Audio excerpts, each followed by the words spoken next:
Community Focus on GTV2 Lima. Welcome back to Community Focus. I'm Ann Decker, and I'm pleased to welcome to the studio today Dan Kaseman. He is with the Ohio Department of Transportation, and we're here to talk today about I-75. I know we've heard a lot about the construction that's coming up, and it's a huge project that actually gets underway this year. You want to tell us about it? Sure. First of all, thank you for the invitation. You're We're welcome. looking for opportunities to get the word out about these projects. It is a huge project. It's going to be 4 years worth of construction on I-75.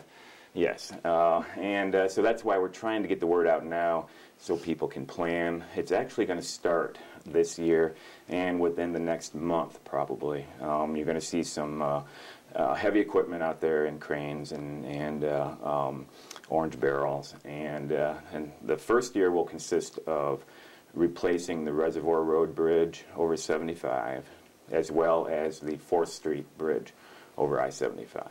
Why start there? Well, those are the two bridges that have exhibited the most deterioration over the past 55 years. That's nice to know. Well, they're still safe. They can still have traffic on it. But the whole project the reason for the project is because it's an old system out there, old infrastructure. We have pavement on I-75 that's really getting old. It's 55 years old. The base is crumbling pretty much, and so we need to replace that. All of our bridges are in the same shape. They're not crumbling, but they are exhibiting deterioration that we need to get them replaced. And 4th Street and Reservoir Road are the two bridges that we wanted to address quicker than the others. What disruption are we going to see to traffic when you do these two? These two bridges will involve disruption of Reservoir Road traffic as well as 4th Street traffic. A little bit of I-75 traffic. We will have to shift lanes here and there, but we're going to maintain 2 lanes of traffic on I-75 in each direction for the duration of this project as well as the rest of the projects in the future. No kidding. But Reservoir Road will actually be closed. Let's start with 4th Street. That may close as early as March 1st. And there will be no access of cross 75 on 4th Street. That could last until October of this year. So there will be detours set up using Greeley Chapel Road, Hanthorne Road, St. John's, State Route 65 to get traffic around. There will be access to and from I-75 because 4th Street is an interchange with I-75. Except for a period of 30 days, sometime in the spring, all access to those ramps will be open. So you can get on and off at 4th Street. You just can't cross over I-75 because the bridge will not be there and it's being replaced. Now, 4th Street has some of those funky circular ramps. Are those Yes. all going away as part of this project? No, not at 4th Street. The other interchanges they will in the future, but at 4th Street we're going to continue. We call them loop ramps, and they're both the entrance ramps. The northbound entrance and the southbound entrance are loop ramps. They will continue to be rebuilt as loop ramps. Those are the 2 ramps that will be closed for a 30-day period of time, sometime this spring, to accommodate the actual reconstruction of the bridge over 75. Okay. Reservoir Road, we're looking at that road closing around May 1st. And that will be for a period of about 180 days that will be closed, and as well as the north end of Bryn Mawr Road, which the intersection of Bryn Mawr and Reservoir Road is right at the east side of I-75, right at the east end of the bridge. That has to be closed and detoured also. Reservoir Road detour will utilize Jackson, State Route 81, and Roush Road. You know, Reservoir is one of those awkward intersections at Bryn Mawr because the bridge humps there, and especially if you're in a little car, you can't see oncoming traffic. Is that going to be fixed? That's going to be significantly fixed. Great. We are going to increase the sight distance to exceed what the required sight distance. We call it sight distance so that when you pull up to an intersection and you're looking left and right, you can see enough distance that you can see any approaching vehicles in time that you can gauge your gap and proceed into the intersection. That will be fixed with this project. Well, that's certainly worth the disruption. We think so. This is the easy part of it. This is only 2 bridges, but we've got the entire interstate through most of Allen County that's going to be fixed, what, next year? It's going to begin next year, and it's going to take 3 years to actually finish the construction. And like you say, it's going to start at the Auglaize County line on the southern end of Allen County, and it's going to proceed all the way up to just north of State Route 81 interchange. And that's going to be split into 2 main projects. The first one beginning in the spring or early spring of 2013, so about a year from now. And that's going to be the northern half of the project. And we utilize this map that we've been trying to hand out to all the different people around town to show what's going to be constructed and when. And so this map shows that in 2013, it's the red coded portion of I-75 on the map. That's going to be built in beginning in 2013, and it's going to last it's going to take 2 years for that portion to be constructed. Start just south of the 4th Street interchange and go to just north of State Route 81.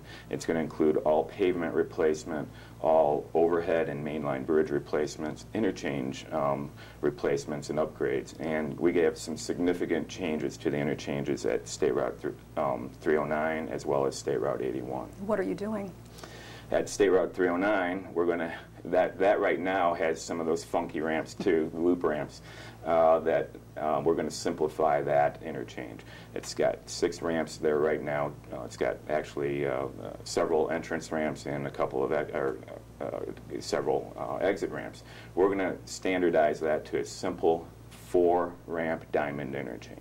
So we'll change it from this big complicated interchange to a simple diamond interchange with signals at the intersections with State Route 309. Same thing with State Route 81. That also includes a big long loop ramp that we're going to eliminate and replace the whole interchange with a standard diamond 4-ramp interchange. That northbound ramp from 309 where Bryn Mawr comes in and there's that weird little intersection. Yes. Is that going to go away as well? Yes, that will go away. Currently, to go northbound on I-75, one of the ramps utilizes Dean Avenue, which is a township road that intersects State Route 309, and so to get on going northbound, you have to go on Dean Avenue and then get on the ramp. We're going to actually have to close Dean Avenue and dead-end it on the north end. There will no longer be access from Dean Avenue to State Route 309 because our interchange ramp will now come all the way down to State Route 309 and intersect State Route 309. So what about the businesses that are right there? There are some businesses that we will have to acquire, and Panera is one of those. There goes lunch. Well, they will be relocating, and my understanding is their plan is to move across the street. Oh, great. Yes. So there will be some businesses impacted and affected, but we are working with those businesses to relocate them. Okay. Any homes that are going to be disrupted as well? There will be some residences with these projects that will have to be relocated. And there's actually about 200 properties that we're buying right-of-way from on the combination of all 3 of these projects. And so we're in the process of working with them and acquiring the necessary right-of-way. Some of them actually means that we have to acquire their entire property and relocate them. Okay.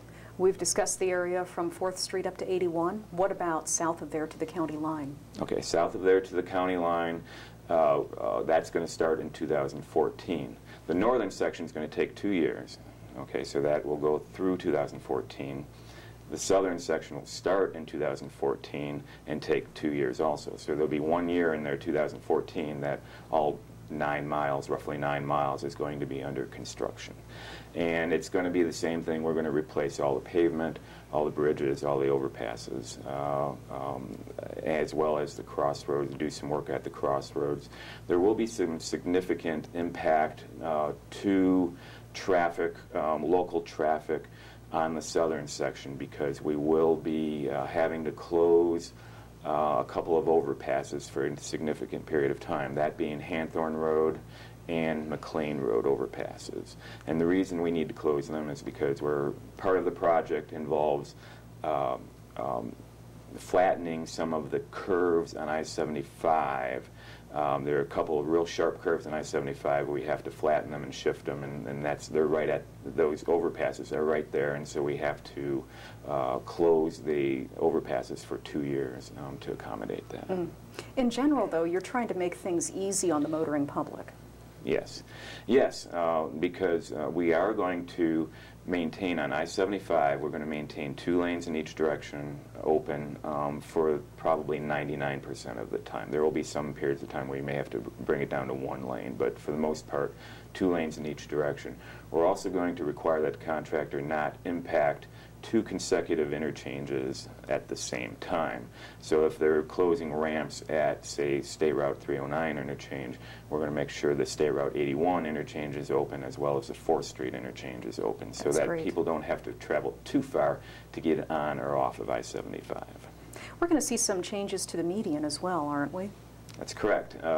On the northern half of the project, the median right now is a narrow median. The northbound and southbound traffic is separated by a concrete barrier, and we're going to replace that with a set of lanes northbound and southbound separated by a 50-foot wide grass median, which is very similar to what's on the south side and the north end of the project.